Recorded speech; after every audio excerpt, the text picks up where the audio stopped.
Hai, saya Cikgu Indrani dari Kolej Matrikulasi Perak.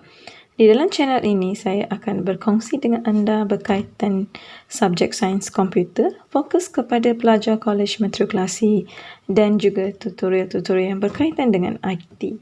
Selain itu, saya juga akan berkongsi mengenai aktiviti pengajaran dan pembelajaran dalam kelas dan lain-lain yang berkaitan dengan komputer.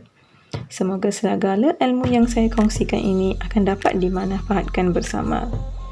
Jangan lupa subscribe, share dan like channel saya. Terima kasih.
Every single day